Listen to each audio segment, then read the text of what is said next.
movies at last. Looks like it, Aunt Mattie. Huh. What, Dad? Hello, son. Well, daughter, how was the moving picture tonight?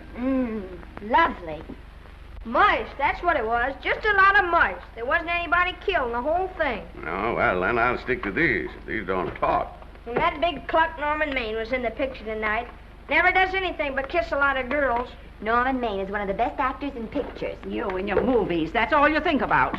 You shouldn't be allowed to go to him at all if you're asking me. Too bad I was so busy in the kitchen. I didn't hear anybody asking you. Hello, Granny. Hello, darling. But of course, no one ever listens to me. They do if they're within 10 miles of you. Gadding around picture shows. House all cluttered up with movie magazines.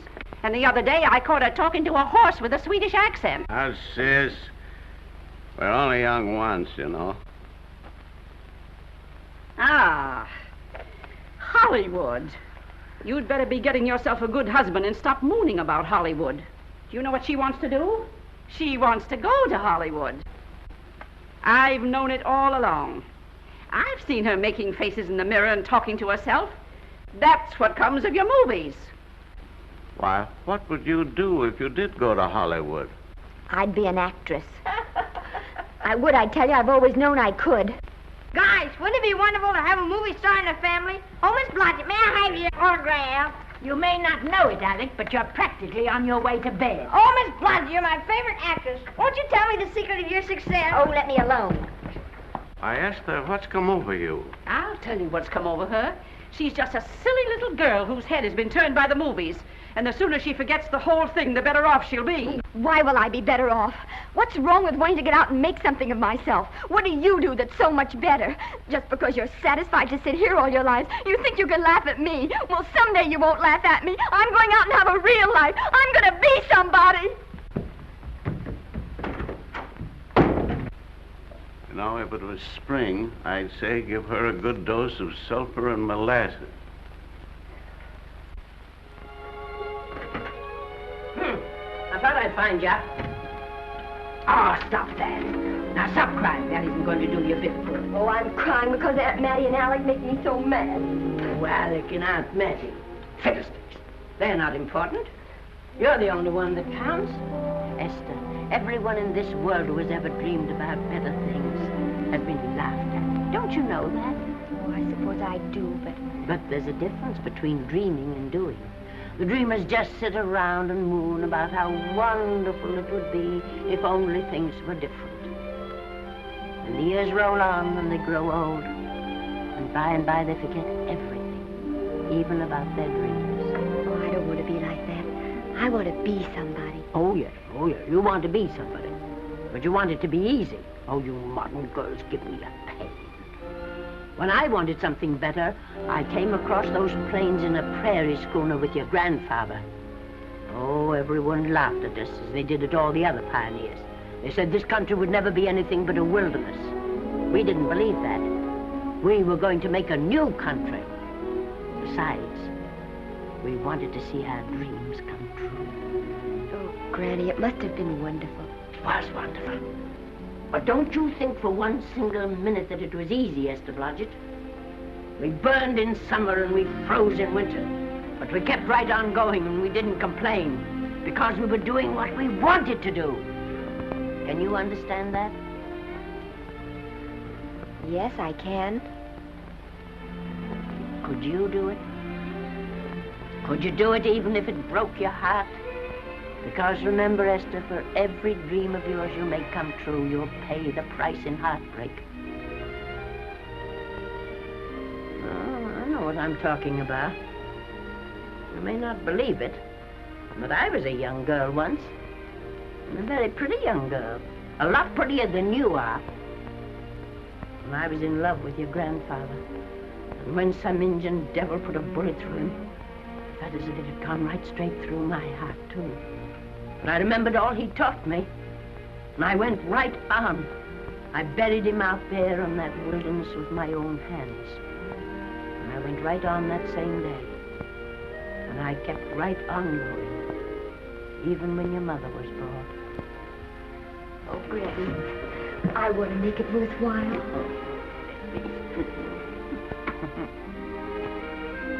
You know, Esther, there'll always be a wilderness to conquer. Maybe Hollywood's your wilderness now. From all I hear, it sounds like it. But if you've got one drop of my blood in your veins, you won't let Mattie or any of her kind break your heart. You'll go right out there and break it yourself. That's your right. Here. Oh, here. Stop that nonsense. Here. Take this and go to your Hollywood. Oh, I can't take your money. Well, why not? It's your savings. Well, I was only saving up for my funeral. Now I don't think I'm ever going to die.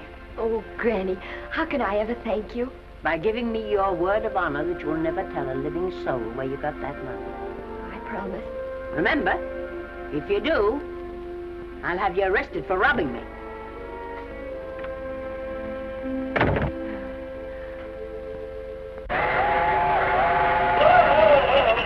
Here we are.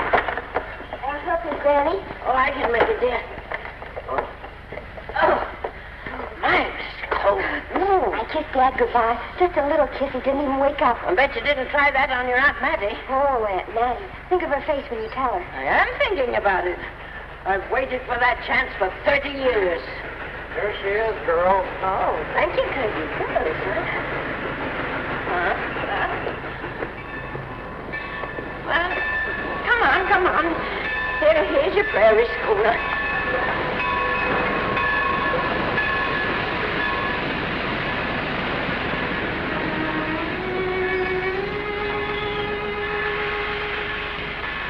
All aboard. Oh, Granny. Go on. Goodbye, Granny. Goodbye. I'll be waiting for you in those movie pictures. Don't tell Mattie. You know, my eyes are not as good as they used to be, but my ears are all right. So you remember, talk up good and loud. All aboard. Goodbye. Bye. Bye, Granny. Bye.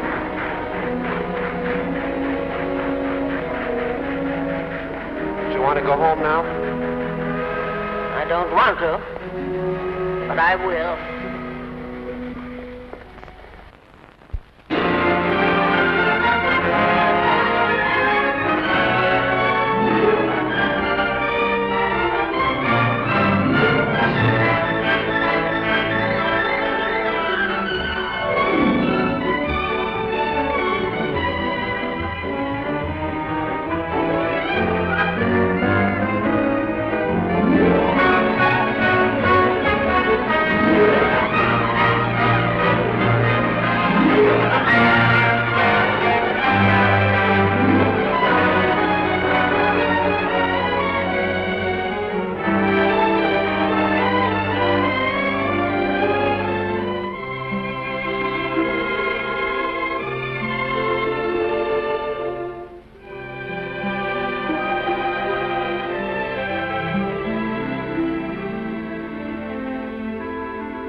Good afternoon.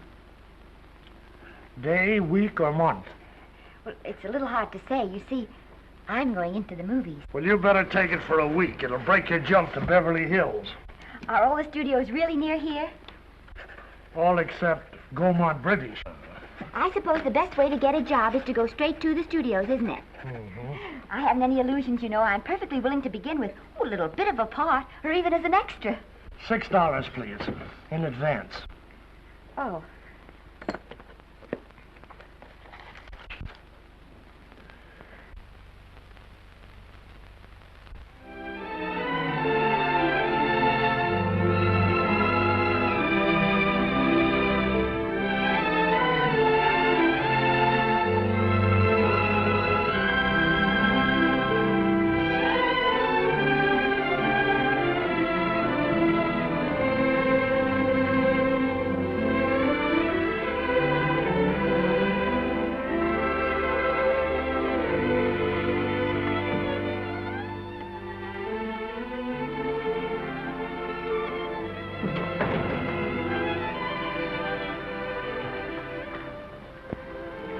I beg your pardon. I'd like to register for extra work. How long have you been in Hollywood? Well, it's about a month now. We haven't put anyone on our books for over 2 years. Come here.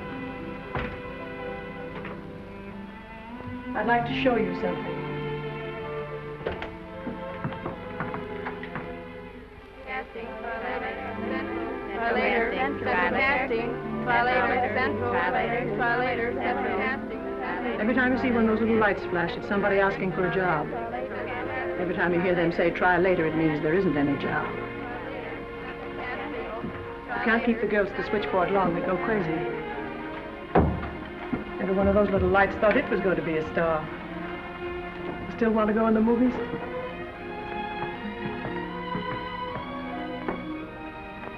You know what your chances are? 1 in 100,000.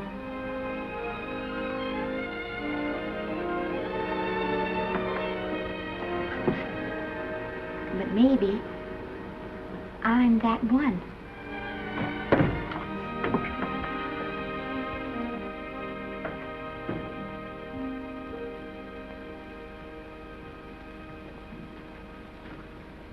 Any phone calls for me, Mr. Randall? Oh, no. Jesse Lasky and Sammy Goldwyn must be writing letters instead. How's the luck today? There wasn't any. Maybe you don't go at it in the right way. Now take Danny McGuire here. He knows the ropes. Don't you, Danny? Sure, I've had him around my neck for years. Huh? What?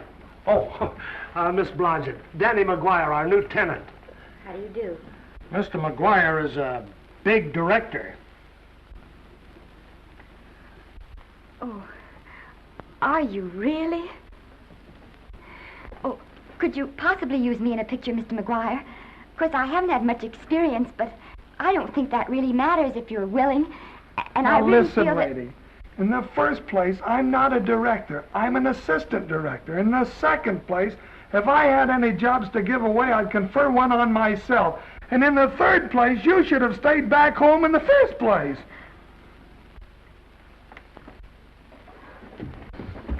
Oh, now look what you've done.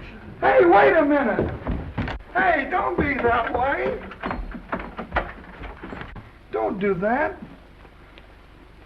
Gosh, I didn't mean to get tough, but a guy thinks he's being kidded when somebody asks him for a job and he hasn't got one for himself.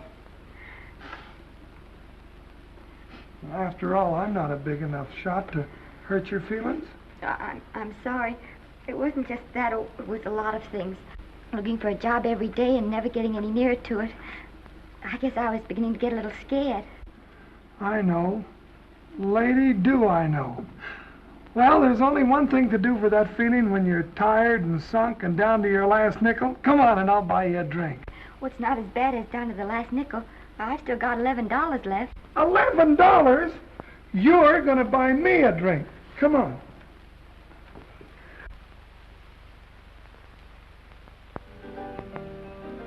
That's right, George. There's nothing like a little rum to take away that milk flavor.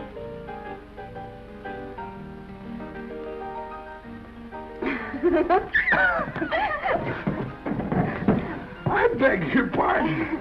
Certainly.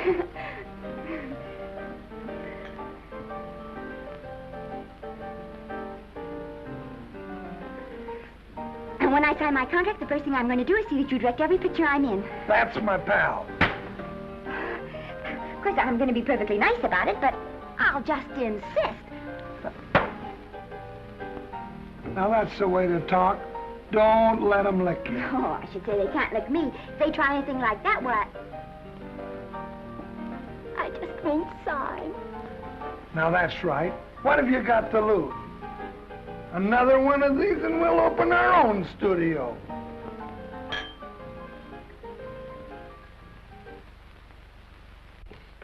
Bill rendered $24. Past due. Remit without further delay. Me.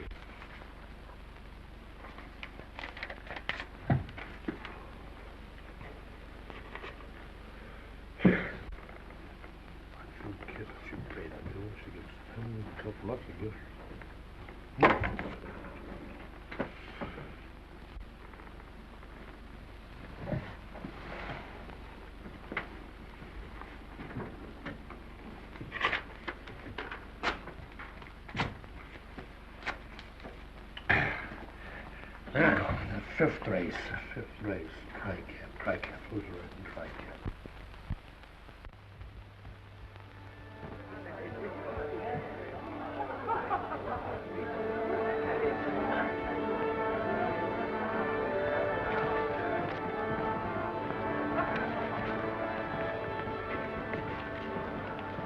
Hey, the program's going to be swell tonight.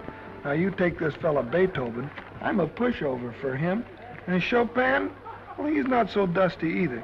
But I kind of wish that once in a while they'd play something you could sort of go out whistling, you know, like blood on the saddle, blood on. Well, there's a tune.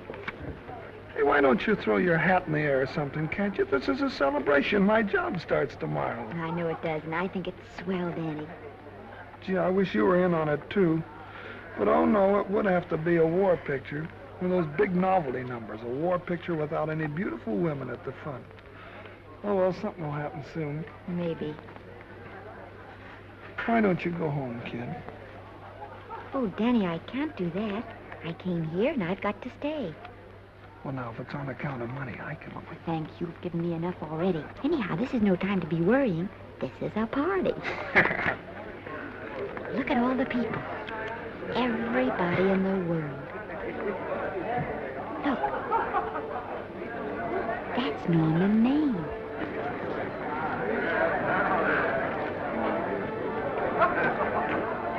And he seems to have had that one extra cocktail.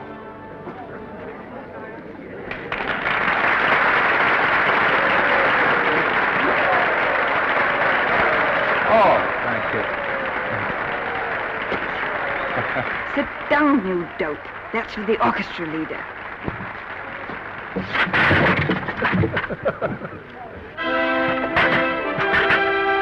All right. Hello, Norman. Oh, Mr. Maine. Mr. Maine, put your arm around Miss Regis. Arnold, this is The Hollywood Bowl. Oh, afraid of crowds. Go on, get out of here. What's the matter? You getting too big to bother with photographers? Don't want any pictures taken now. Oh, is that so? Well, supposing I take it anyway. If you do, I'll shove that brownie number 2 of yours down your throat. Thank you, Mr. Mayor. No, stop it! Stop it!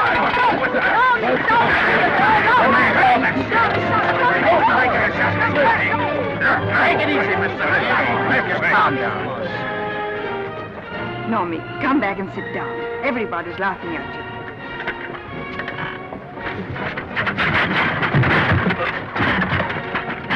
All right. Hi, Norman. Is he always like that? Well, I suppose he has to sleep sometime. Oh, and he's so wonderful on the screen.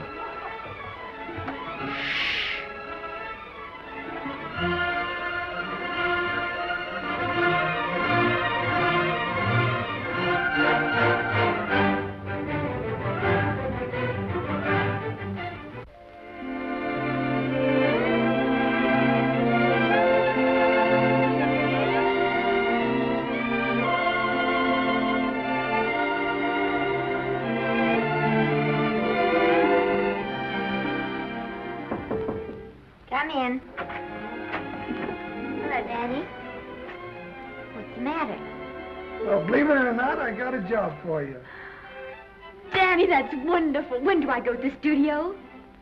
Well, you don't exactly go to the studio. Oh, it's on location. Well, it's not exactly on location. But of course, I haven't any makeup. Will you tell me what to get and sort of help me put it on? Well, you don't exactly need any makeup. You see, it's not really a picture job. It's being a waitress. Oh. Well, it's kind of a picture job if you look at it right. You said it was a waitress. Well, it's waitressing for Casey Burke, the big director over at our studio. He's giving a party tonight to kind of celebrate on account of finishing the picture, and he wanted me to get him an extra waitress, and it's $5. And I thought of you right away, Esther. That was awfully sweet of you, Danny. Well, there's going to be a lot of big people at Burke's house tonight, and I'll bet you there's any number of big directors, and if you're there, maybe they'll notice you. I could make them notice me. Sure you could, Esther. It's your chance. My chance. All right, Daddy, I'll do it. Oh, but I can't. I haven't got the right things to wear. To wear? Oh, here. Now, you don't think the wardrobe department's right next to my office for nothing, do you? A perfect fit.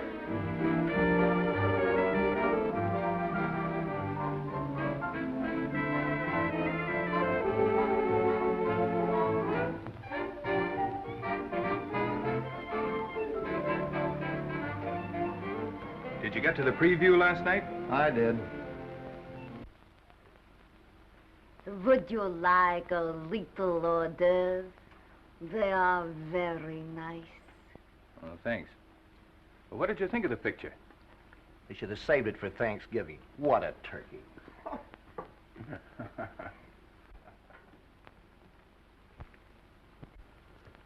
Will you have some hors d'oeuvre? You do like hors d'oeuvre, don't you? I don't think there's anything so enjoyable as hors d'oeuvre before supper, and these are rarely delightful.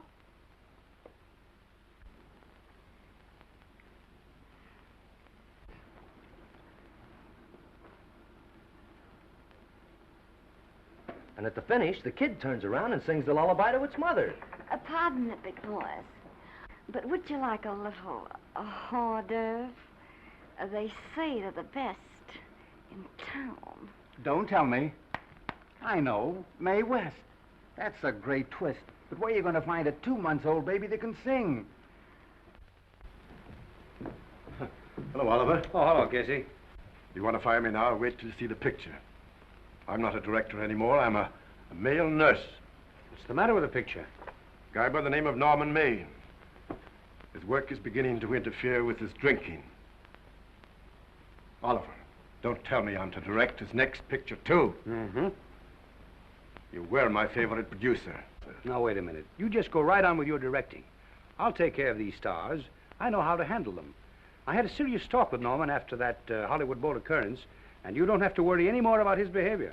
Excuse me, Mr. Niles. Mr. Libby of your publicity department is on the telephone. He says it's most important, sir. It's about Mr. Maine. Thank you. Oh, it's probably just some little thing. Of course, Oliver. I'll turn on the radio and see if they've called out the National Guard yet. Hello, Libby. What's the good word? Mr. Norman Maine, America's Prince Charming, was apprehended driving an ambulance down Wilshire Boulevard with a siren going full blast. He explained he was a tree surgeon on a maternity case. Well, will it be in the papers? No, it won't be in the papers. But that's a nice, expensive hobby of yours, keeping Mr. Maine's informal entertainments out of the public press. Oh, that's fine work, Libby. Try and see that no one gets to Norman. He's probably home sleeping it off. Oliver. Yeah. Why can't you forget those dopes at the studio for one night? Business, business all the time. I don't know what's going to become of you. Norman! Why didn't you call for me? Well, by darling, why didn't I call for you? In case you've forgotten, I was supposed to come here with you. Oh, that's all right. I got here without any trouble. The only reason I don't slap your face. Yes, darling, I know. Hello, John. Oh, hello, man. What's the matter with Oliver? He looks as if he'd had bad news. Hello, Mary. What's the matter, old boy? Maybe I'm wrong. I guess I've been drinking too much lately. No, you ought to cut it down. It's bad stuff. Scotch and soda.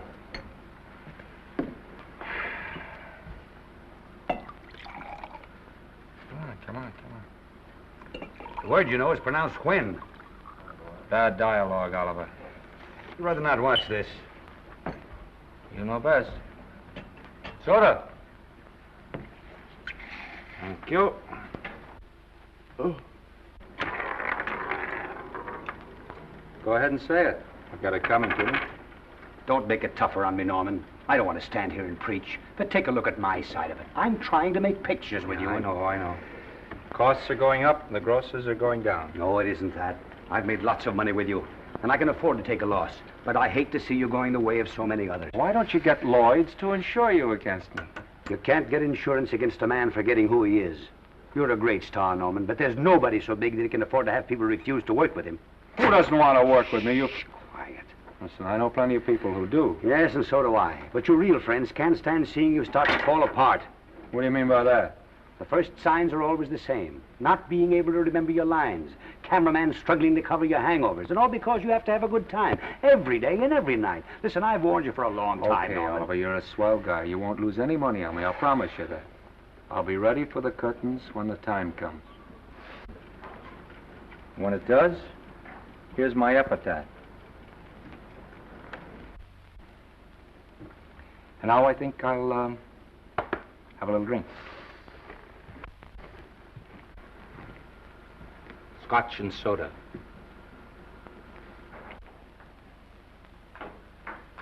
Scotch and soda. Ooh.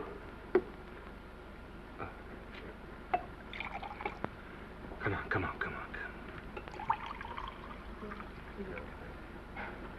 A little soda? Caviar?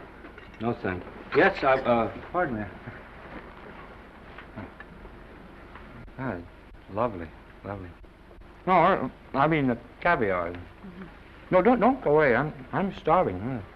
Really. Which would you take? Well, I don't know. You know? I don't know either.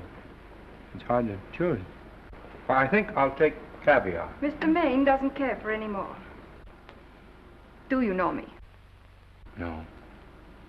No, Normie doesn't care for any more.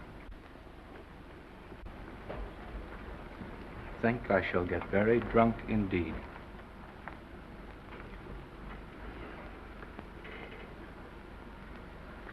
Scotch and soda.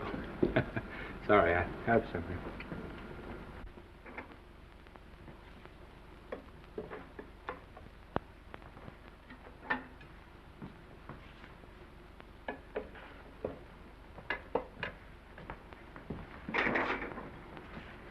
Oh.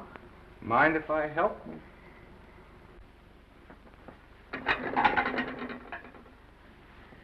Won't they miss you? Oh, no. They'll just look under the table, and when they see I'm not there, they'll forget the whole matter.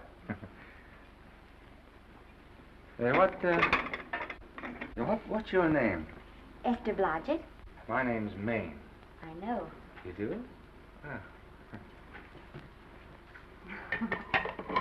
What's so funny? I was just thinking about all your fans and how surprised they'd be to see you here helping me put plates away. Oh, they don't know my finer side. They'd be pretty envious of me, meeting you this way in person. Oh, how do you do? Well, tell me, are you disappointed? Yes. Oh, now you've done it. Oh, never mind that. That makes the room look lived in. Tell me, why are you disappointed?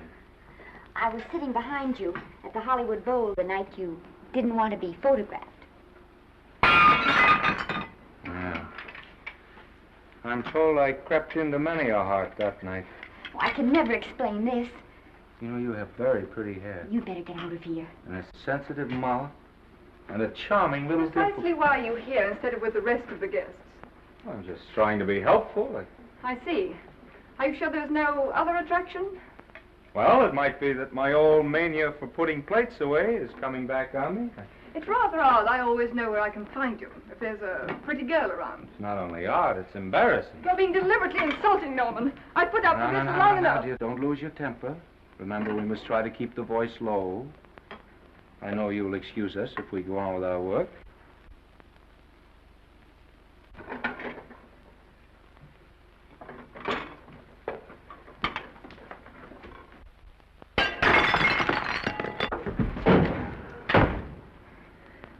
Now see what you've done.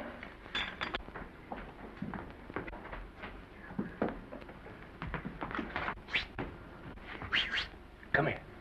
Help me up. Are you hurt? No more than usual. Come on, the wolves are on us. We gotta get out of here. Oh, I can't. The dishes aren't finished. Oh, yes, they are.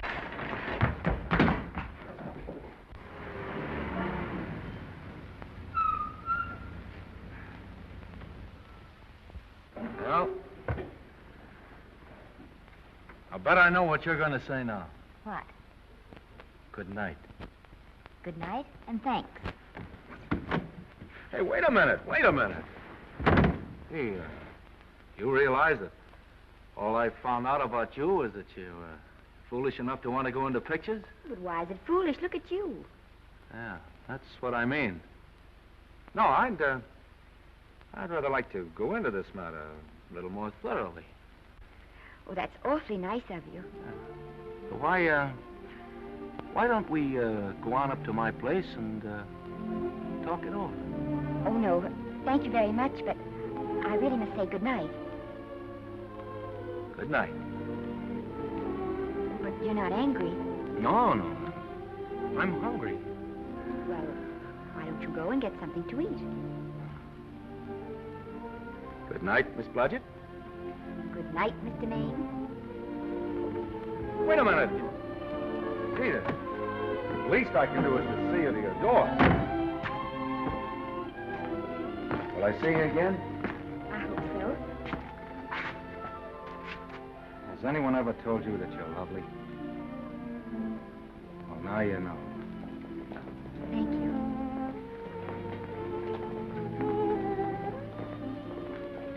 This is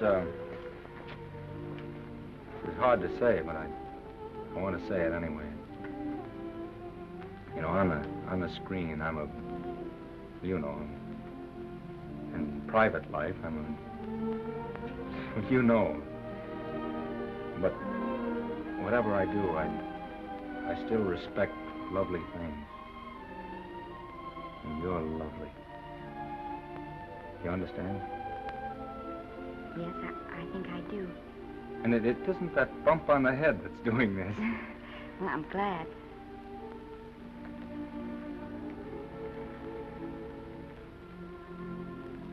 Good night. Good night.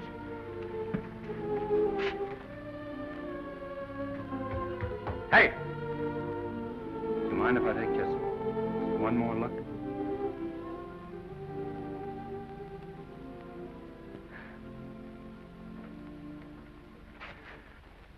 Go away. Quite impossible. I wouldn't even consider it. No.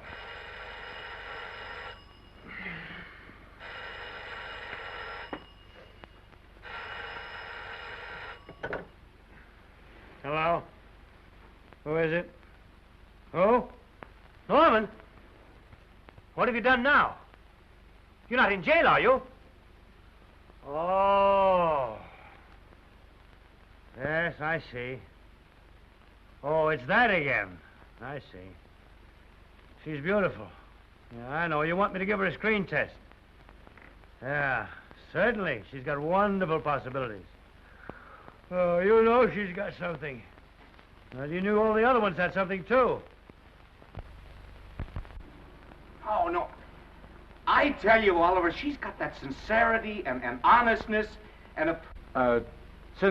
Sincerity and honestness that makes great actresses. Oliver, I am so sure of this girl that I want to take the test with her myself. Listen, Oliver, you've worked hard. You're entitled to a break. You get...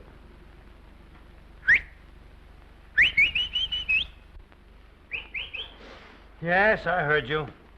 Anything. Yes, yes. Yes. Yeah. Oliver, look, you try to get a little sleep now, old man. Right. All right, boy. Good night. Now tell us.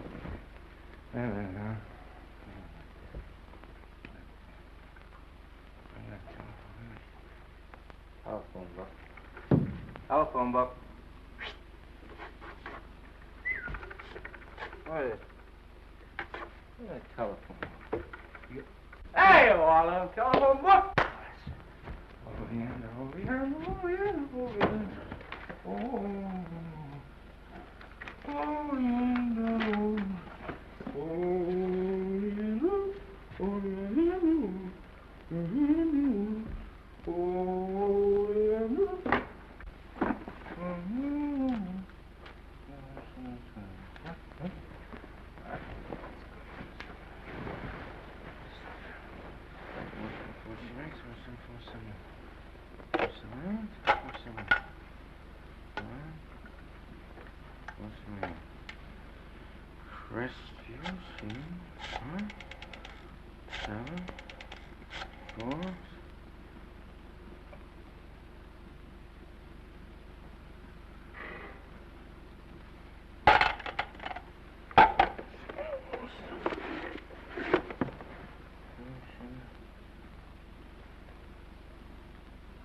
Yes?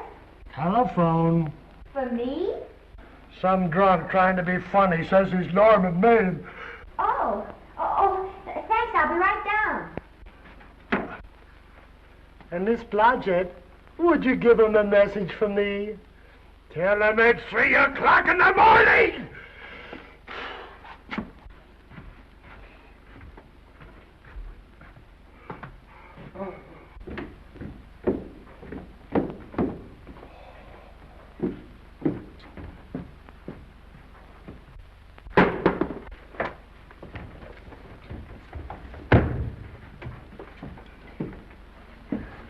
Hello? What?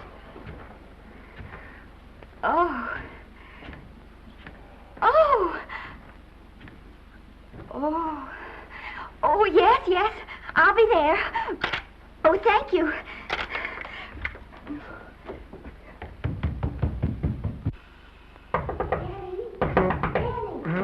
Huh? Daddy, what do you think? I'm going to take a test tomorrow, and Norman Main's helping me do it. I'm taking one, too. Garble's assisting me.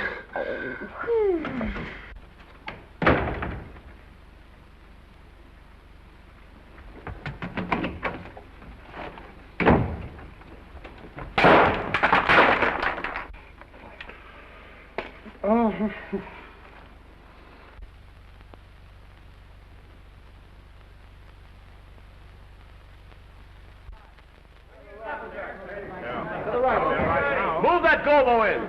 Put a silk on that broad. No, the Yankee. Is this light too hot for you, Haley? Okay, but cut down on your backlight. Put a double on that 90. Bring it down a little. That's it. Now pull down on that 150. Get pulled down on that 150. Okay. Come here and get this thing. Run it here.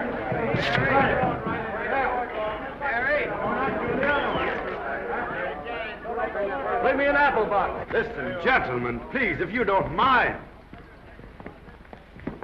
This is just a test. Ready, Mr. Burke? All ready, Mr. Burke. Ready, Mr. Burke.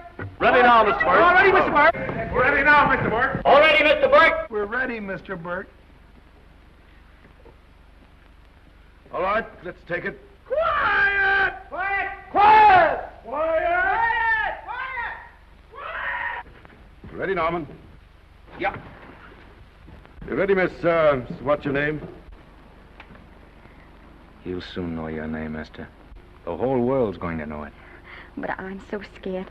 Maybe I better not try it today. Oh, come on, now don't be foolish. They all had to go through this. Harlow, Lombard, Myrna Loy, and now Esther Blodgett. All right. I'm ready. This is the take. Roll 'em. Quiet. Dave.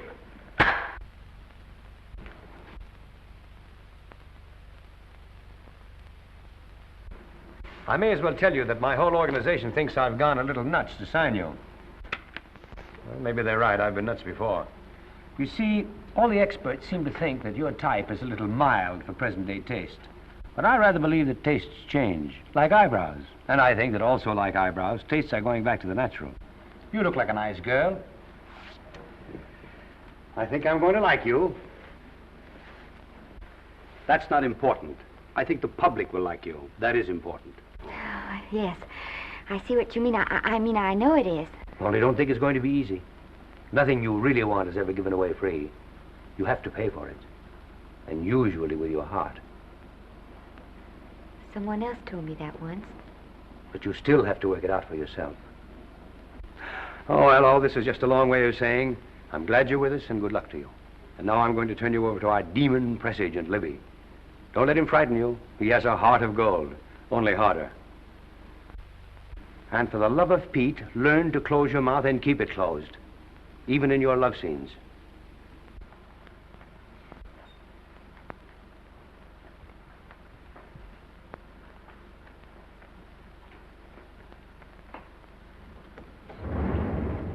Are you a Russian? No, I was born in Fillmore, North Dakota. Oh, no. First saw light of day in a mountain cabin, a trapper's hut, high up in the Rockies. Go on. Well, I always wanted to be an actress. Dreamed of footlights as Lonely Kitty. Are you sure there's no Russian in your family? Positive. That's a shame. Well, what does your father do? He's a farmer. Social register-eyed father. Fed up with hypocrisies of 400, sought wilderness for consolation. There amidst the mountain flowers, he raised another blossom, his lovely little daughter. What's your name? Esther Victoria Blodgett.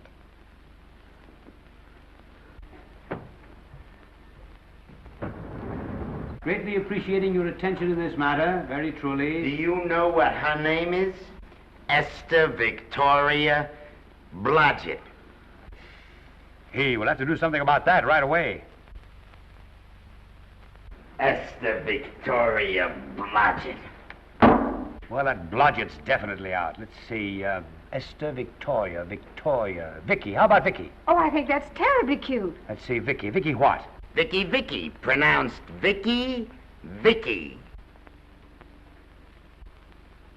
See, Esther, Besta, Sesta, Desta, Festa.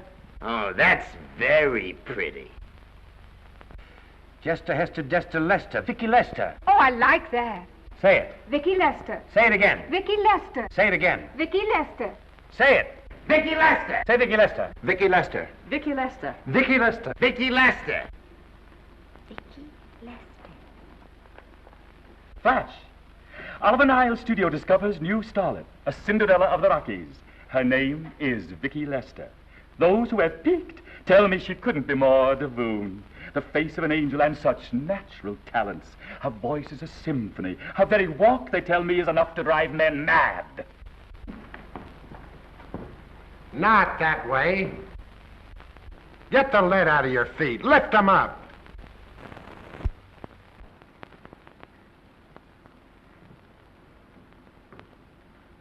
That's better. It's terrible, but it's better. The quality of mercy is not strained. It droppeth as the gentle rain from heaven. Cease. Through the mouth, my child, through the mouth. The nose is for smelling roses. Proceed. Does she have to look surprised all the time?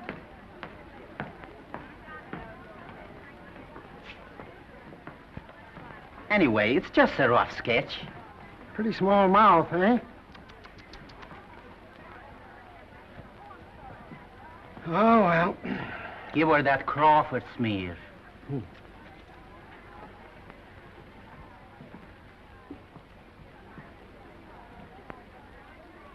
This'll give her that Dietrich. Yeah.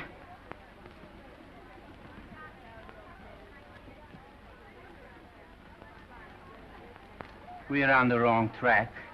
She still looks surprised.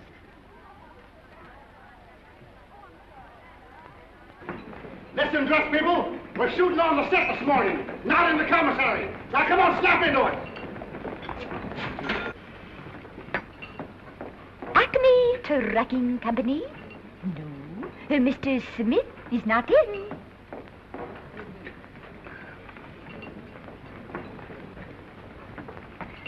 Acme Trucking Company? No. Mr. Smith is not in.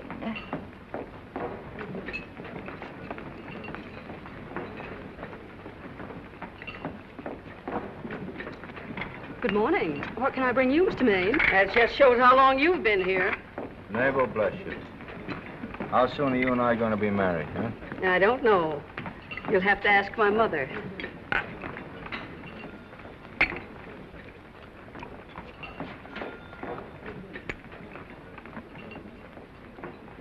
Acme Trucking Company?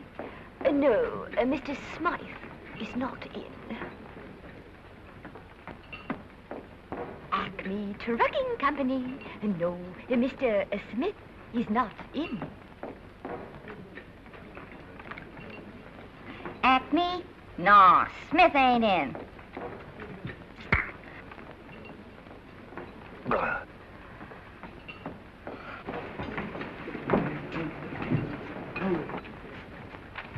Acme Trucking Company? I'd like to speak to Mr. Smith, please. Mr. Smith is not... Oh, Norman. What's all this between you and Smith? I've got a part. It's only one line, but it's in the picture. Well, it's ambition that made you break that date with me last night. Well, I had to be here so early this morning. And So did I. I had to stay up all night to make it. You've started your picture, haven't you? No, we're still in the testing stage. You can't seem to get the right girl for the lead. Gee, you'd think with all the girls there are that... Yeah, I know, but this one's got to be different. She's got to be little and cute and sweet and intelligent. Now, blow me down. What? Well, close my tired old eyes. What is it? Hold everything. Come on. Come on.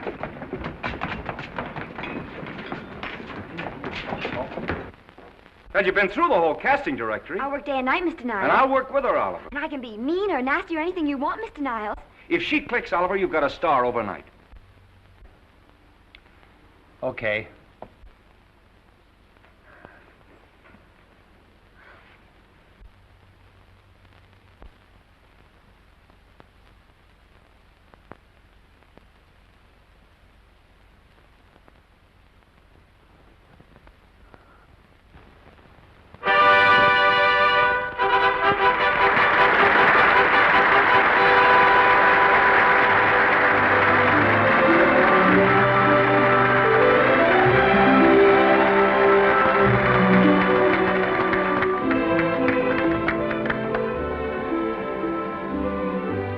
At the end of the picture.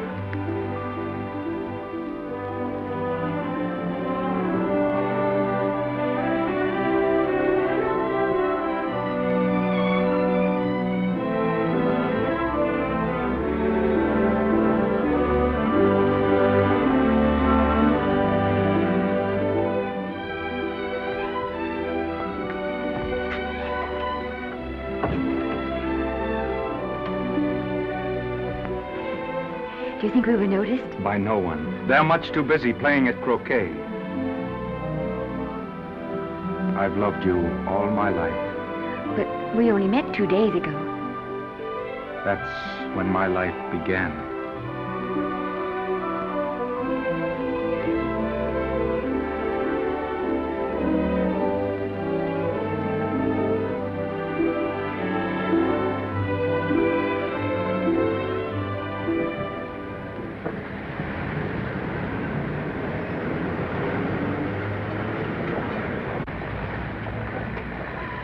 she cute? You know, I think she's the same type I am, don't you? I think she's sweet. Well, it's Vicky Lester's picture, all right. I think she was much better than he was. These producers are so horribly dumb. They won't know how good she is. Well, maybe it's because she's a good girl. Oh, Maine's not so bad, but it's Vicky Lester they'll go to see. Isn't she, darling? I think she's the most precious little thing I've ever seen. The knockout, Libby. You might mention that when you write your review. That Lester kid's a gold mine. Didn't you like Norman Maine? Was he in it? Libby, I'm afraid we have another hit. Huh? It's in the bag, neatly tied up with beautiful pink ribbons. Say, where are Norman and Vicky? I don't know. I thought you had them. I wish they'd come. We're having a party at the Trocadero. Isn't it thrilling running away from people? Norman, it's so exciting, So new. A star is born. Come on, run.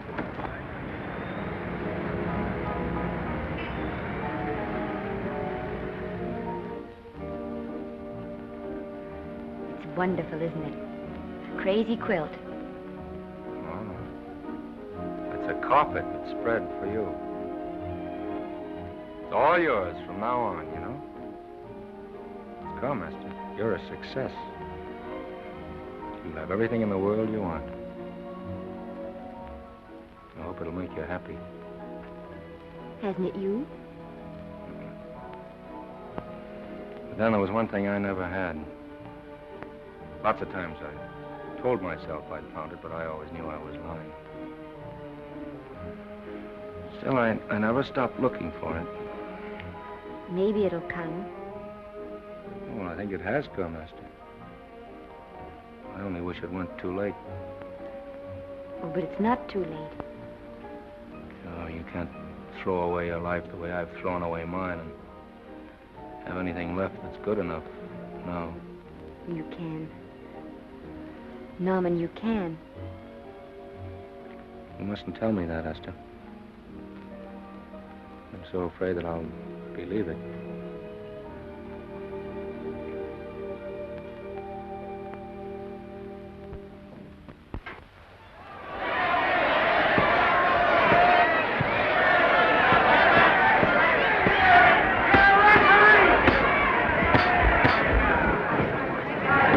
Garcia.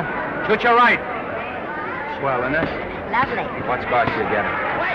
Can't you hear me, Garcia? Shoot your right!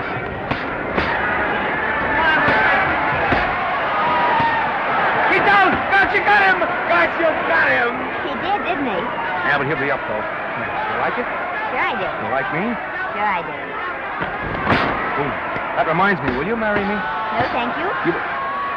Come on, Garcia, finish him. Why won't you marry him? Wasn't that dependable? Hey, shoot your right! Throw away your money? Break him up in there, break him up. Drink so much. Well, suppose I quit drinking. Yes? Come on, Garcia, shoot the right in there, the right! Suppose I save my money. Yes? There he goes, let him have it! Suppose I became absolutely dependable on all occasions. Yes?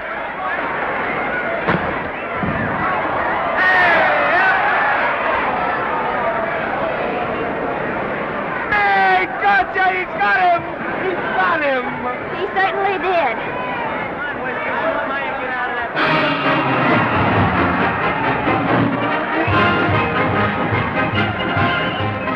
Gee, that was a beautiful fight.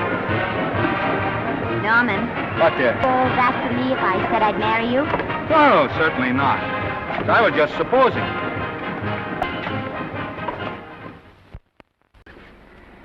We're going to be married. Guess I didn't read that line right. I'll try it again. We are going to be married. Both of us. Yeah, to each other. What do you think of that? Well, when? Where? Well, we thought we'd elope in the conventional manner. What's the matter? It's trying to decide whether it's good for the studio. Is it? It is. And bless you, my children. When's it going to happen? Oh, we thought we'd just sneak out sometime. We're not telling anyone but you. Listen to this. The screen's ideal romance blossomed into breathtaking reality today when Vicky Lester and Norman Maine, America's dream lovers, slipped quietly through the portals of holy matrimony. How does it sound? Horrible. But you see, we're going to elope. Sure you are. It'll be the biggest elopement this town ever saw. We'll get a tie-up with the Army, have you escorted all the way down to Yuma by 20 of their new bombing planes. Is he going with us? Don't you think we can work this thing out better alone? No sense in bothering the happy couple with all the details. I'll see to it that you get a carbon copy of the whole layout. I can hardly wait. I'm sorry, we didn't realize that we were in the way. While you're settling the details, you don't mind if I take this woman out and buy her a ring, do you? Sure, go ahead. We want everything legal. That's a charming match. A nice girl like Vicky. And public nuisance #1. Now, wait a minute, Libby. Norman's all right. And if you'll pardon my pointing, Vicky's business is her own. It doesn't require any comments. I wasn't making any comments. I just said it was a rotten shame. So go ahead and plan the elopement. Oh, that elopement stuff is out. You can't get any scope in that. We're going to have a wedding. Where'll we have it? Customary place, I believe, is a church. Nah, it's been done. This has got to be something big. The beach. I can visualize it. The bridesmaids in bathing suits. 20,000 Santa Monica school children spelling out the word love. It's a novelty, but is it big enough? Why not the city hall? A police escort of every motorcycle cop in town. Sirens screaming, confetti pouring out of buildings like the Lindbergh reception in New York, only on a big scale. What's the matter? Isn't it big enough? And now if any man can show just cause why these two may not be lawfully joined together, let him now speak, or else hereafter forever hold his peace. Do you, Alfred Henkel, take this woman as your lawful wedded wife? Will you love, comfort, honor, and keep her in sickness and health as long as you both shall live? I will. Do you, I beg your pardon. Do you, Esther Blodgett, take this man as your lawful wedded husband? Will you obey, serve, love, honor, and keep him in sickness and health as long as you both shall live? I will. Place the ring on her finger. Hurry, please. Now, by virtues of the power invested in me as Justice of the Peace of San Bardo Township, County of Los Angeles, I pronounce you man and wife.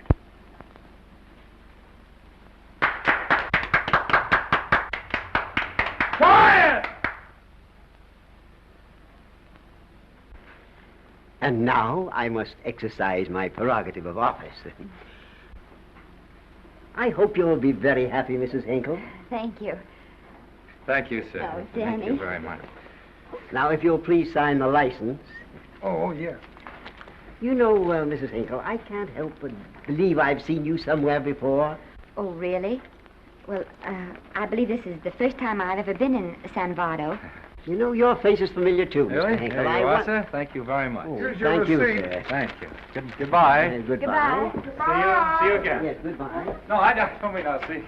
Oh. Yeah, I think you got by with it. But it was close. That JP was just beginning to remember where he'd seen us. Well, anyway, we got away from Libby. Hello, Toots.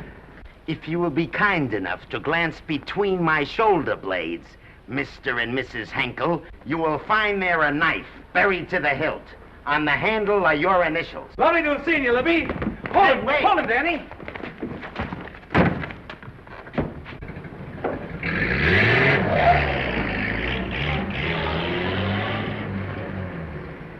There go a couple of rats I raised from mice.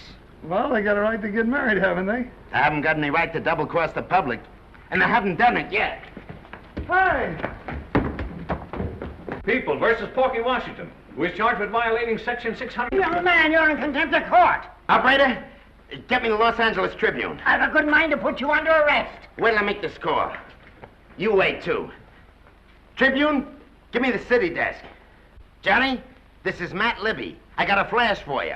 Norman Maine and Vicky Lester were married at 2:30 this afternoon. Vicky Lester? Court recess.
Wahoo! Hey, wahoo. I don't want to sound immodest, but I think I've stripped a gear. Well, sit down, won't you, and let's get acquainted. We'll probably be seeing quite a bit of each other from now on. Well, might just as well break the ice now as later.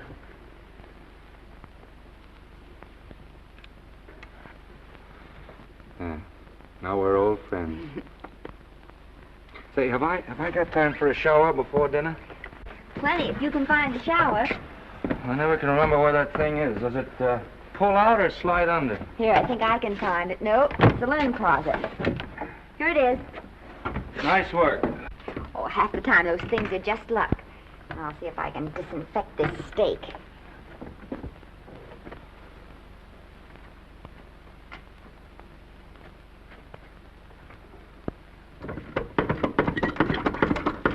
Yeah, Esther, there's no soap. Here. Thank you. Oh, and Esther. Yes, dear? I'll need a washcloth. Oh. How you fix for cigarettes? And you know I never smoke underwater. Hey, what do I do to make this thing work? Pull that gadget at the top and pray for rain. Well, I can't reach it. I can't get my hands up. If you've gone in there with your arms down, you'll never get your bath. Unless you're a contortionist. Yeah, well, I'm not a contortionist, and don't throw that up to me now. You knew it when you married me. Will you close this door, please?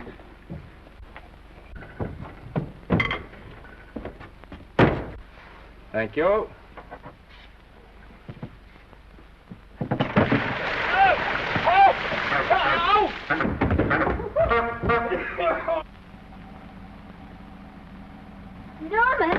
Norman, here comes the car. You got it?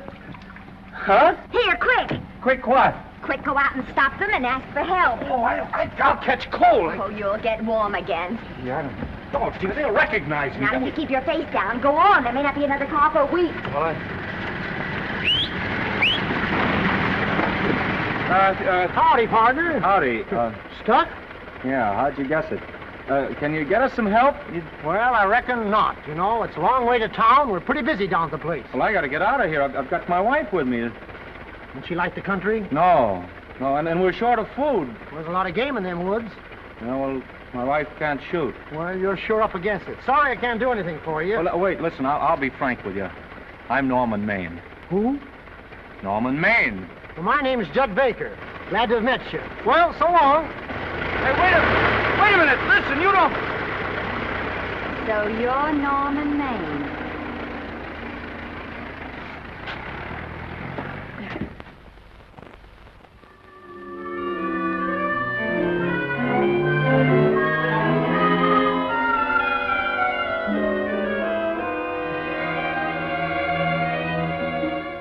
I got my prestige to look out for. I'm supposed to be the best publicity man in the racket, and they laugh themselves sick when I even try to get a decent mention of Maine. Yes, I know how sensitive you are, Libby, and I don't like to see your feelings hurt. Thanks, boss. Now, Vicky, there's a dish for free space. But if Maine swam across the Pacific, the papers would keep it a secret. Well, the exhibitors don't like him, the critics don't like him, the public don't like him, and I don't like him. Who likes him?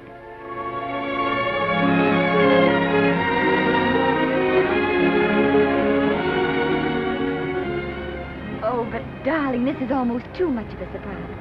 And there I was in my touching innocence, thinking we were going to live at the beach house. Oh, we'll still keep the place at Malibu. But this is special. This is our castle. It's used to be in the air, you know? We'll never use any ugly words like contracts and pictures and careers. When we come in those gates, we'll check the studio outside. Come on, I got another little surprise for you.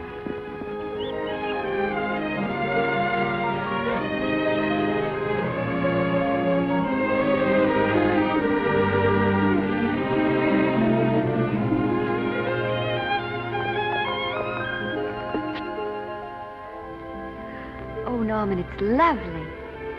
So are you lovely. The whole world's lovely. Hey, hold it!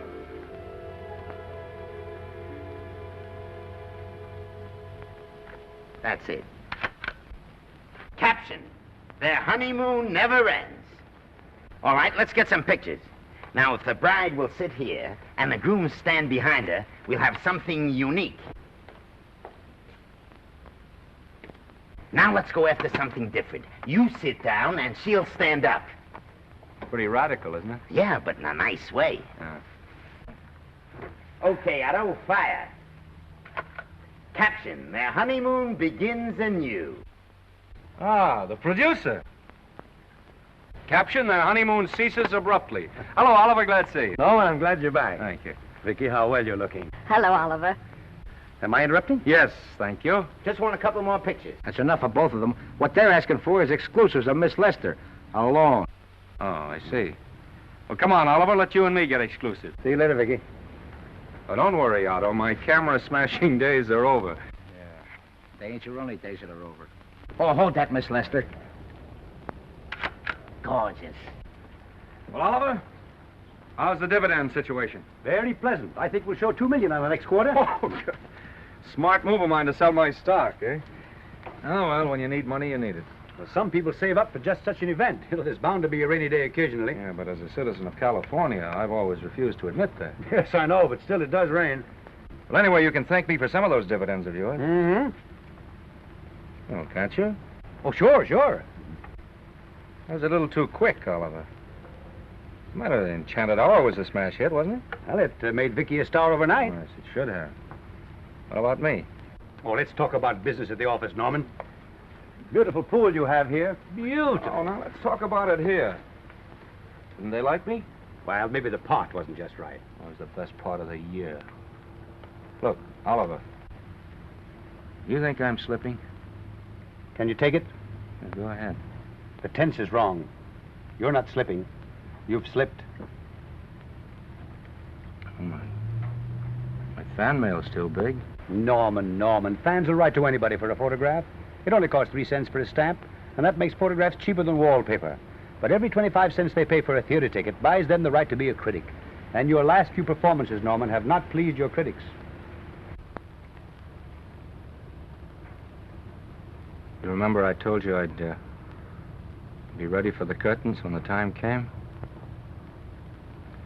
Here it is. Let's call off the contract, no hard feelings. We're not quitting, either of us. There's no explaining these things. We've all seen how the public turns. Maybe we can turn them back. I've got a swell script lined up for you. About Esther. If you think that I'm going to get in her way... Well, as a matter of fact, as it happens, there's no part in this story for her. I'd more or less planned to star her in a picture of her own, with that young Pemberton opposite her. He's coming along nicely. Good for young Pemberton. All right, Oliver. We'll make a try at it. Let's hope it's not too late.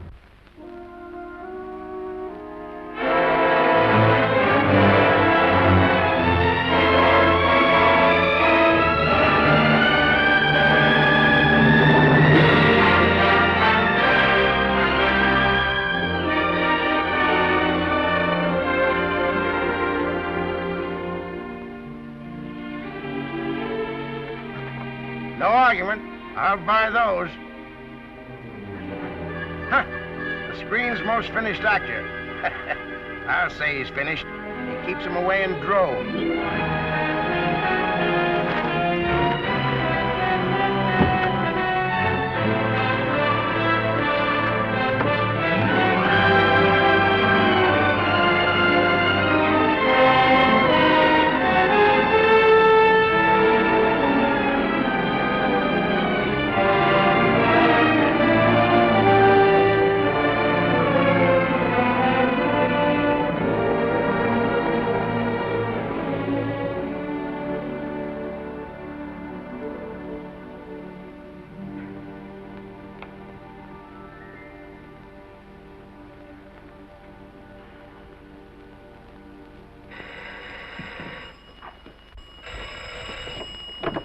Hello? No, Miss Lester isn't home as yet. No, I'm not the butler. But I can take a message just as well as he can, honest. Oh, is that you, Norman? Swell. Listen, Norman, This is Artie Carver. Hiya, kid. Swell. Say, I hear you're through with Oliver Niles. Is that on the level? Oh, please, Artie. I'm not news anymore. Forget it. Say, what kind of a settlement did you make on your contract? Give me a figure so I can do a story on it. There was no money involved. We just called it quits. Okay, I'll fill in my own figure. Say, by the way, I've been trying to get an interview with Vicky for 2 weeks, but she's always busy. How about you giving an old pal a break by speaking to her for me? Sure, I'll ask her. Swell. So long.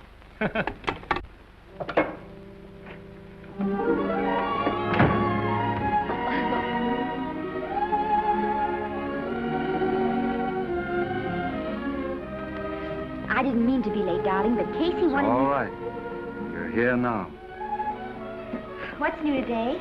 Nothing. Haven't been out of the house. Let's go somewhere tonight. No. You're tired. We'll stay in. I'm not tired, really. Oh, yes, you are. You've got a hard day ahead of you. Anyway, I see so little of you, I'd like to have you to myself. Oh, but it's the servants' night out. We haven't any Yes, dinner. we have. I fixed a little snack with my own lily white hands. I'm learning to cook in my spare time. Then I think I'll marry you. Oh, I get it. You want to make an honest cook of me, huh?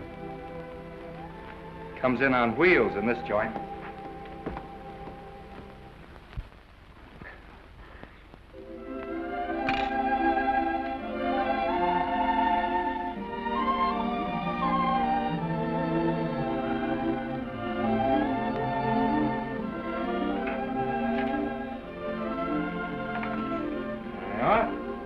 How's it look?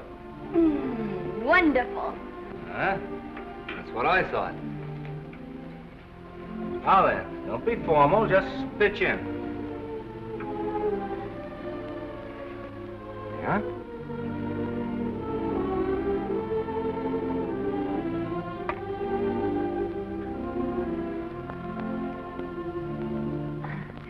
I'm afraid my mouth's not quite big enough. I'll measure it next time and make them to size. A little hard to lift, too. In fact, I think I'll take those measurements right now.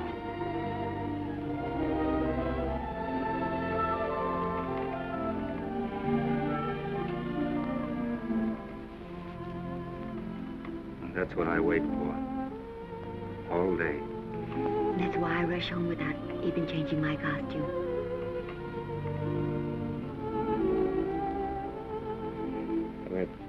We're forgetting that we're hungry. Would you like a sandwich? Thank you. I still have a little work on this one.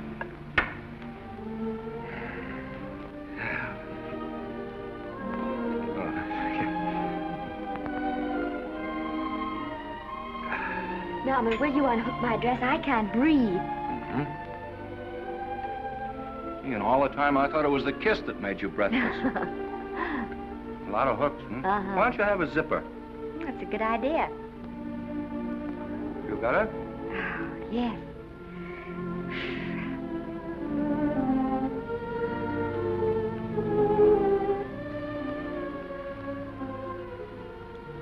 Don't look now, but I think that guy on your left is in love with you. I hope so.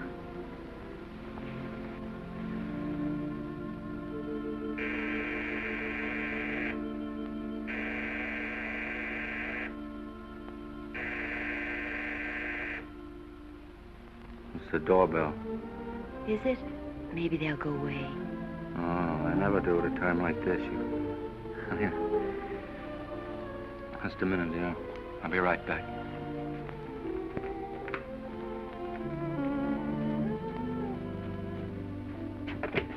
Does Vicky Lester live here? Yes. I got a package for her. I'll sign for it. Who are you? I'm her husband. Oh, sure. Sign right here, Mr. Lester.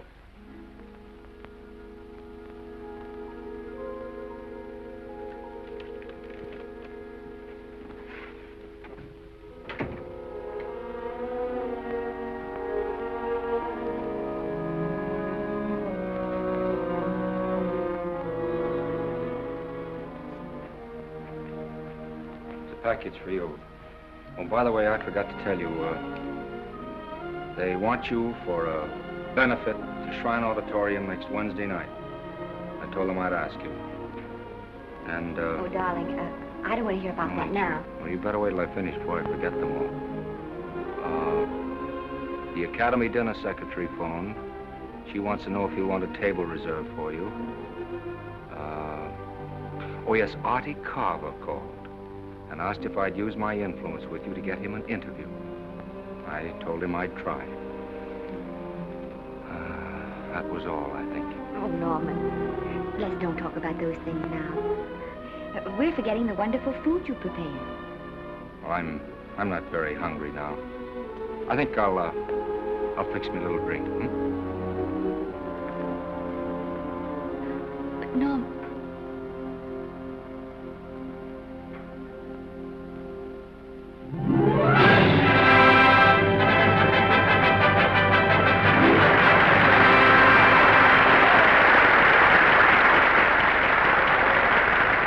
Norman would come. Oh, stop worrying. And think how nice that statuette's going to look on your mantelpiece. Do you suppose anything's happened to him? But of course not. He's just been held up in traffic. You think about that statuette.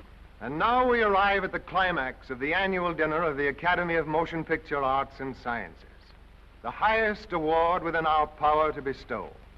We have already applauded with our hearts as well as our hands, while awards have been given those gentlemen who during the past year have rendered distinguished service to the motion picture industry. We now pay honor to the ladies, or rather to one lady.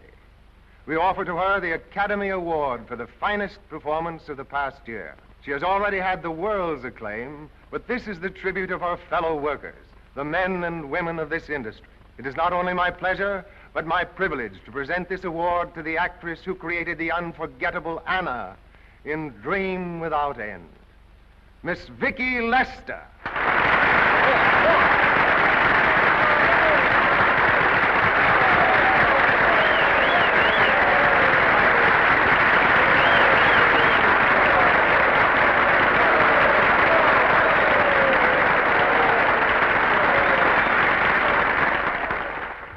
What more can we say, Miss Lester?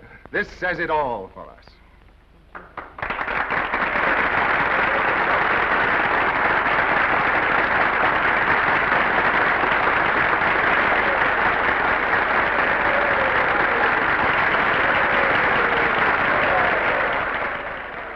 Ladies and gentlemen, when something like this happens to you, and you try to tell how you feel about it, you find that out of all the words in the world, there are only two that really mean anything.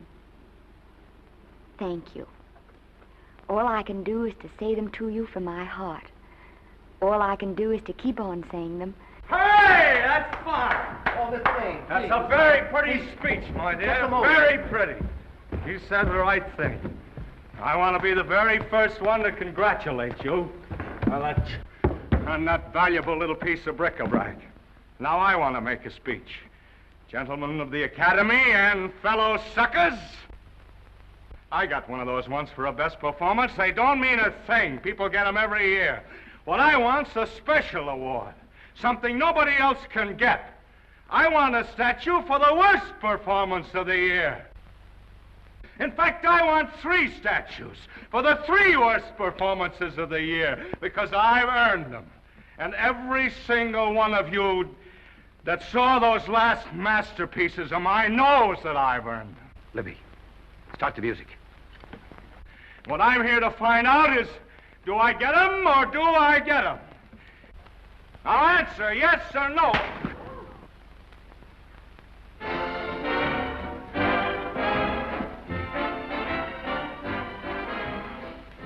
Norman, darling, let's go and sit down.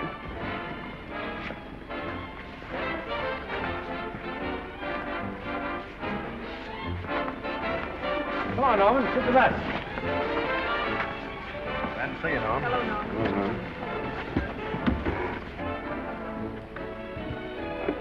Well, Norman, how are you? Hi, Oliver. My dear, do let me congratulate you. You must be terribly proud and happy tonight. Thank you.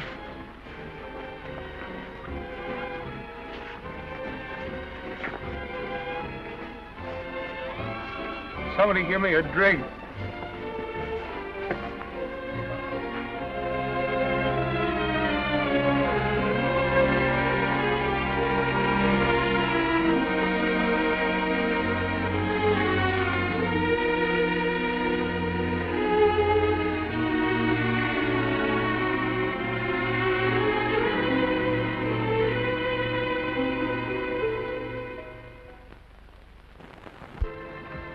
Oliver, it's nice of you to come to my dressing room. Vicky, how are you? I've missed you. Everyone's missed you. Have a nice trip. Well, a 3-month tour of the theater circuit scarcely comes under the head of pleasure. But the way they're screaming for your pictures all over the country. Miss Lester, if I may talk shop, you are a knockout. Thank you. It's good to hear that. You've been crying. A little. How's Norman?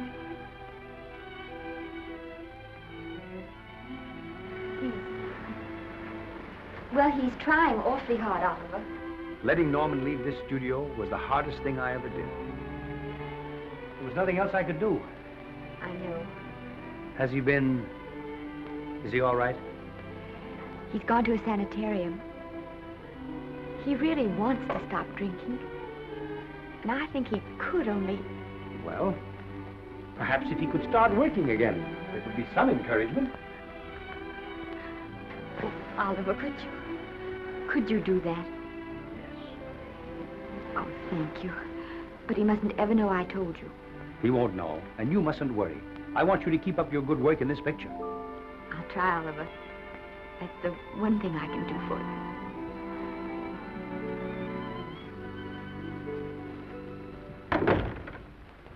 If you'll just sit here, Mr. Niles, I'll have Mr. Maine brought down. Thank you. Brought down.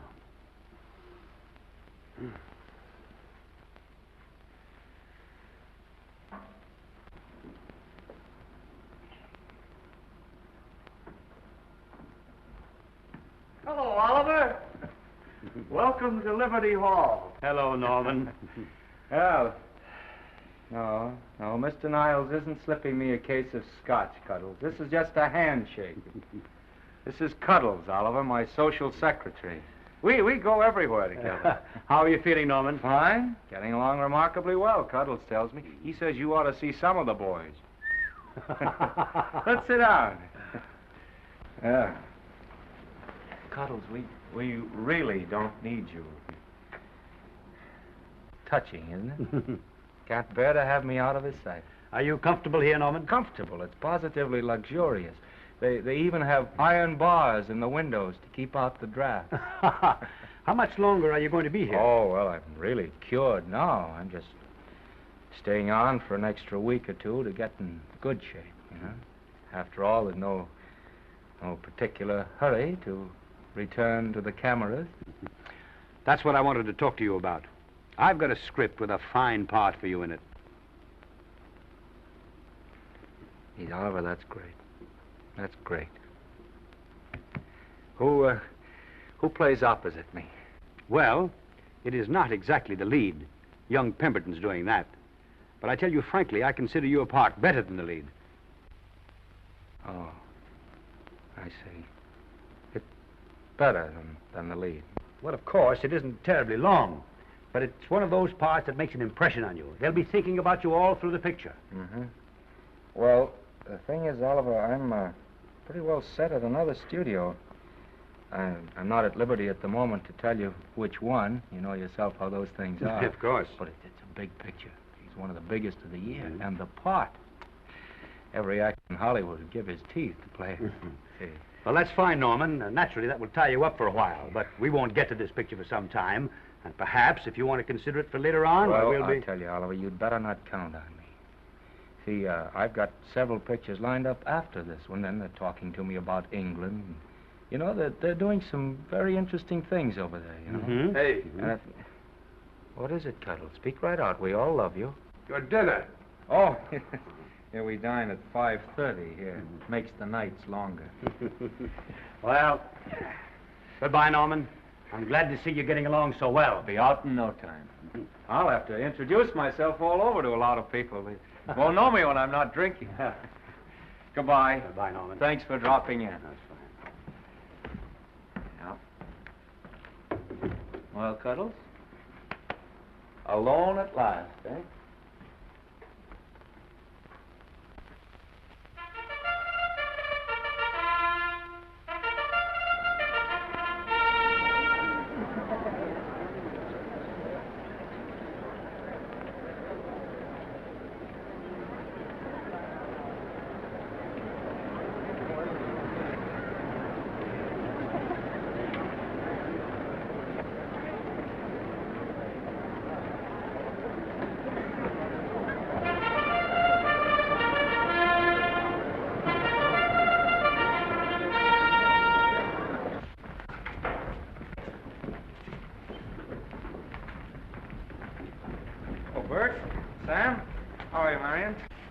Hello. Hello. Hello, Normie. Glad to see you. How I hate to run into these has-beens. They give me the creeps. Me too. He was good while he had it. And he had it quite a while.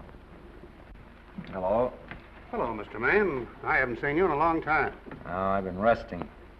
Ginger ale, please. Ginger ale and what? Ginger ale and ginger ale. A new leaf? A whole new book. Thank you. Scotch straight. Hello, Libby. Why, it's Mr. America of yesteryear. Do they let you wander about now without a keeper? Oh, sure. I'm a trustee now. Didn't expect to find you at Santa Anita. What do they do with the actors while you're away? Oh, they cut them into slices and fry them with eggs.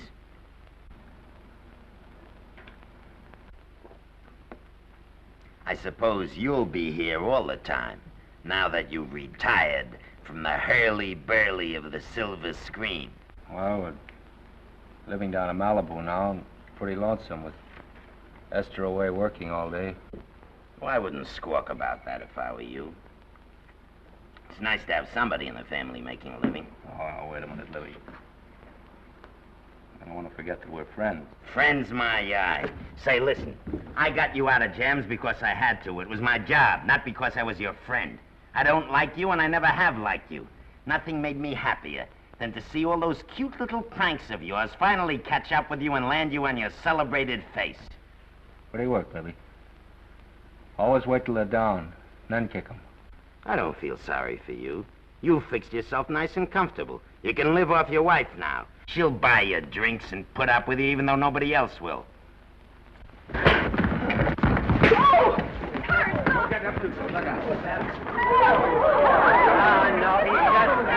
drunk again. Yeah, come on, Trunk. Hey, wait a minute. Come on outside for you, wise guy. I'm Norman Maine. Well, that's not my fault. Oh, don't bother to toss him out. He's harmless. All right, Mr. Libby, if you say so. Sure, let him go. What can he do? He can't fight any better than he can act. It's Norman Maine. Oh, he's drunk again. Why, he's been drunk for years.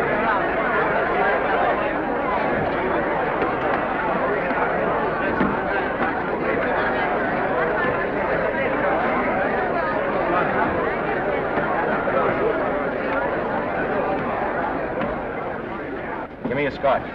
Double. Leave the bottle here.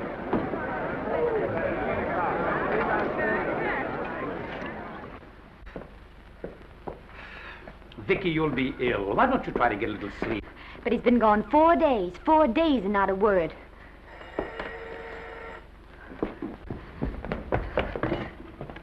Oliver, I can't. I just can't. Hello? No, this is Oliver Niles speaking. What? Where? Thank you.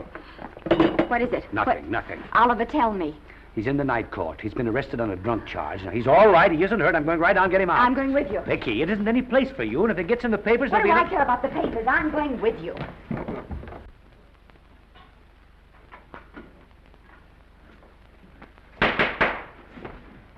Division 30, Municipal Court, County Los Angeles, now in session. The Honorable Judge J. Barris presiding. Be seated, please. Were you able to do anything? Judge wouldn't even see me. Ready, Your Honor.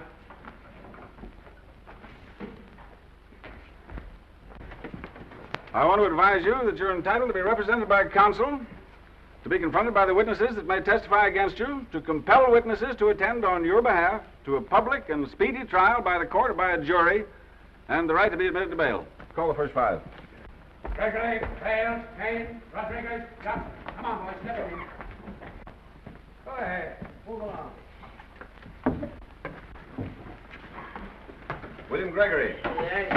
Yes. Plain drunk, picked up at 5th in town. Asleep in the gutter. 14 similar offenses in the past 6 months. Still at it, Gregory. How do you plead? I don't feel so good. I didn't ask you how you feel. I asked you how you plead. Guilty, I guess. When did you get out the last time? Just before Christmas. Well, I'm sorry you'll have to miss New Year's, but you'll be out in time for Washington's birthday, 60 days. Milton Rails. Plain drunk, picked up on Brooklyn Avenue, given treatment at receiving hospital, then removed to jail. How old are you, Rails? 17, sir. Did you take a good look at those men in the cell with you last night? Yes, sir. And have you taken a good look at yourself this morning? Oh, no, sir. Well, I suggest that you do. $5 or 2 days. Sentence suspended. Oh, Judge, Alfred Henkel, more commonly known as Norman Maine. Drunk and disorderly. Cracked car into tree at Sunset and Coronado. Evidently been drinking for days. Resisted arrest and injured one of the arresting officers. How do you plead? Guilty. You're Norman Maine, the actor, aren't you? You've come pretty low, haven't you? There isn't a man here who's had the advantages you've had. Look what you've done with them. You're nothing but an irresponsible drunk, driving about the streets with the power to inflict death or injury on innocent people. I think we'd better deny you that power for a while. 90 days in the city jail. Please wait.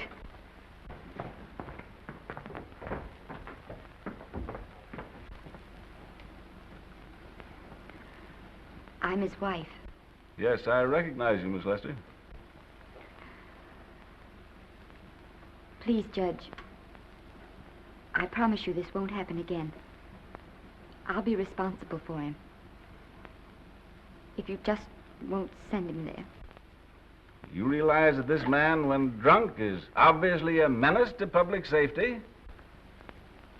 And you realize, too, Miss Lester, the responsibility you'll be assuming to this court and to the Commonwealth. I do. Sentence suspended. Prisoner remanded to custody wife. Thank you. You can get him at the jail entrance, madam. Jose Rodriguez. Plain drunk, picked up at 1st and Main, 2nd offense. How do you plead? I think I'm guilty, Your Honor. 60 days.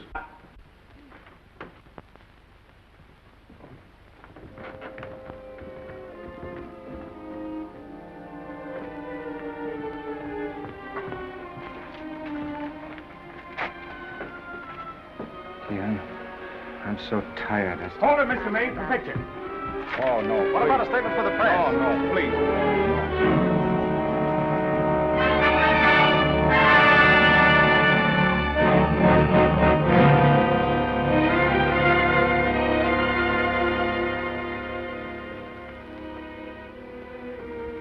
He's still asleep.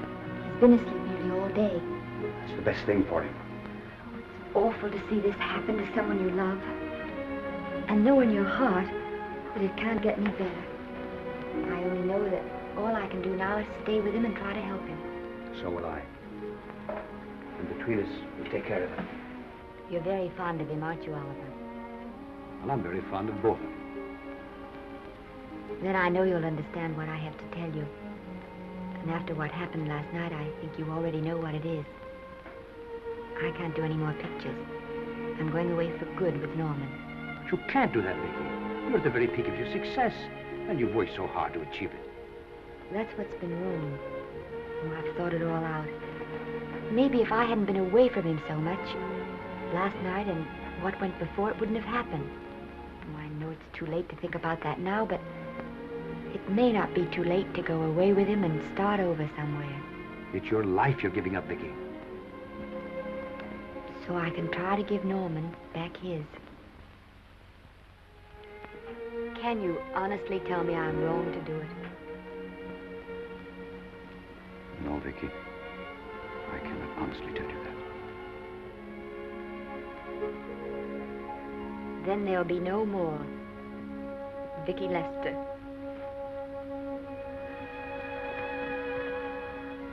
Come on, walk to the door with me.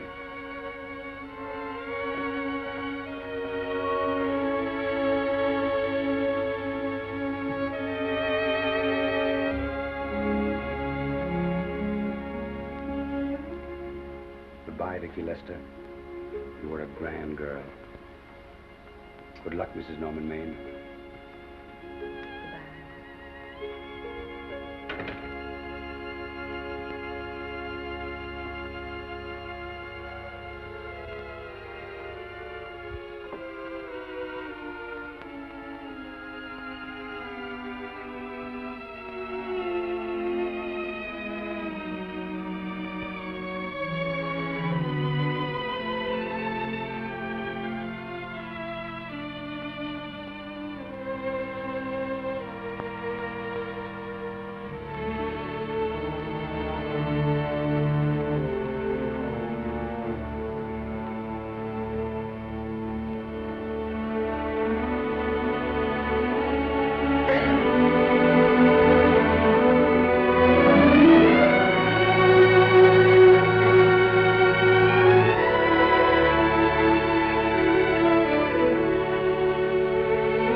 Darling,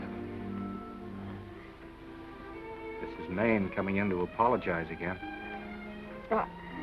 I'm sorry, dear, but it isn't you. What other troubles have you got? None. I was just playing a scene with myself. Now look, I'm just coming out of the jitters and you're just going into them.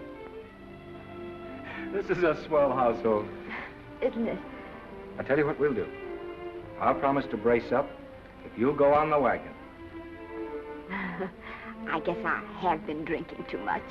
You know what I'm going to do? I'm going to be an athlete. You mean with great big muscles and everything? Well, roughly speaking. Gonna join the YMCA? It costs too much. I'm going wading out in our front yard. Now? Sure. Would you like me to go with you? Sure, if you'd like to. No, me. I don't think I will. It might spoil this beautiful, natural wave. Yeah, I guess that's right.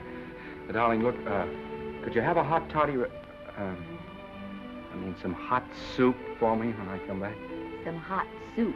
Yeah, and I'll make some of those nice sandwiches. Norman, do you have to?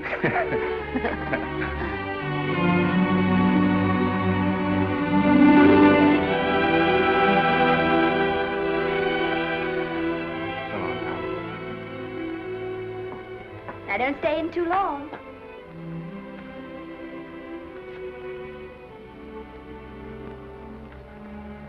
Hey! You mind if I take just one more look?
first drink of water he had in 20 years.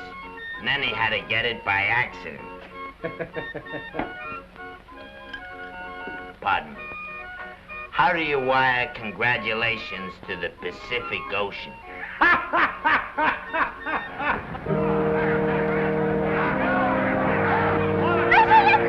Oh, you can't see her face. Hello, Vicky.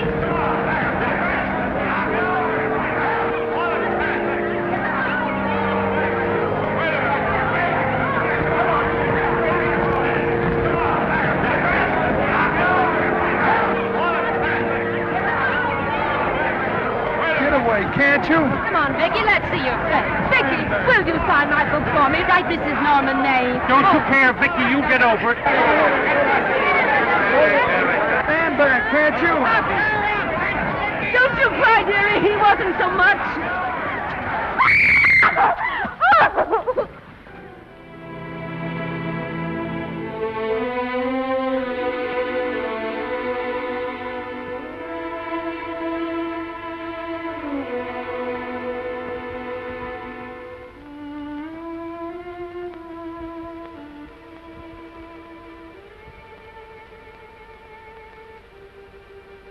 Do you mind if I take just one more look?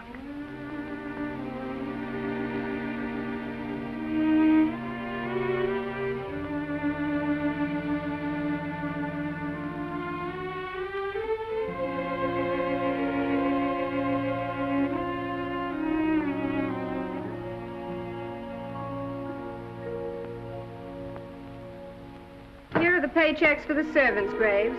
You'll find a very nice bonus in each one. Miss Lester asked me to thank you for your kindness and service. If there's anything I can do for the little lady, I should be glad to do it. She would appreciate your attending to the closing of the Beverly Hills house. Put down those trunks. Put it down, I say. Well, where is she? In the bedroom. Who are you? Oh, I'm her grandmother. Get out of the way.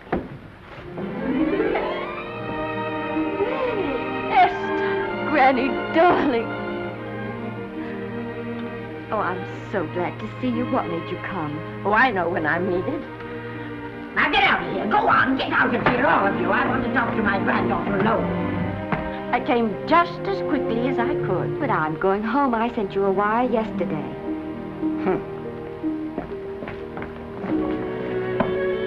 Sit down. Is it true that you're going to quit the movies? I never want to hear them again.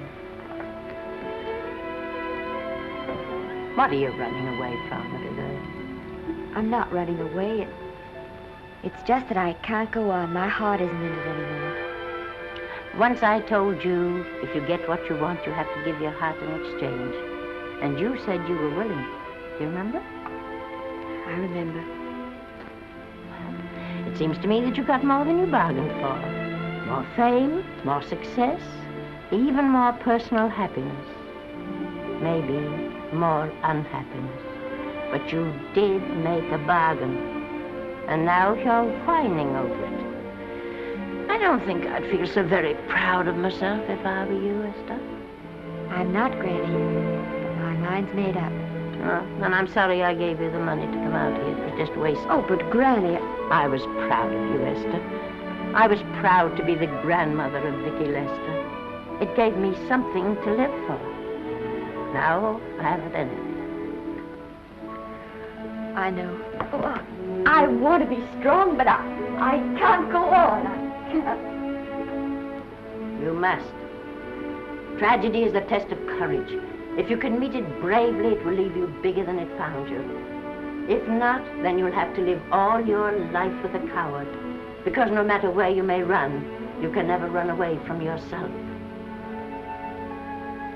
I never knew Norman Maine. He wrote me a very sweet letter when you were married. He said you told him how much I meant to you. And I know just how much you must have meant to him. You know, Esther, I can't believe that wherever he is, he can be very happy, knowing that his death broke the spirit of the little girl he praised me so highly for raising. And I can't believe that he can be very proud, knowing that all his great love did for you was to make you a quitter. The car is ready, Miss Lester. We'll have to go now to make the train.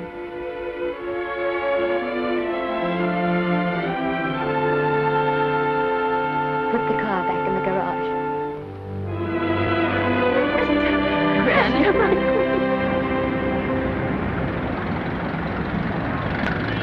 The entire picture industry has come to the Chinese theater for this opening tonight. It has come to pay tribute to a great star on her long-awaited return to the screen in what has been called her greatest performance. It has come to pay tribute to the girl herself. The girl who has won the heart of Hollywood. The girl who has won the heart of the world. Miss Vicki Lester. And if I'm not mistaken, Miss Lester's car has just driven up. Yes, it is she.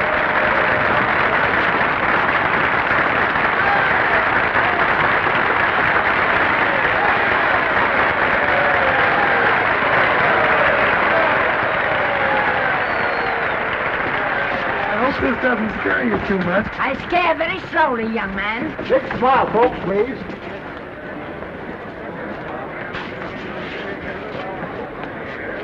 They'll have your mug, I mean your face, plastered across half the papers in the country tomorrow. How do I look? Oh, you look swell.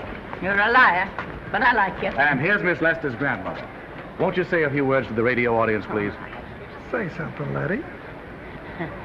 You know, we've got a thing like that back home where they all listen in on, but we call it a party line. Won't you say something, please? They're listening. Maybe some of you people listening in dream about coming to Hollywood. And maybe some of you get pretty discouraged. Well, when you do, you just think about me. It took me over 60 years to get here, but here I am. And here I mean to stay. Thank you very much.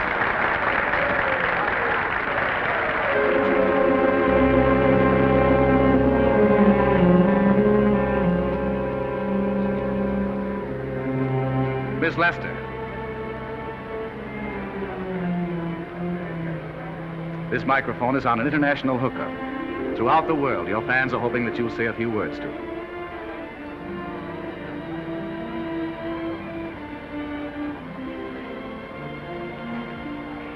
Hello, everybody. This is Mrs. Norman Maine.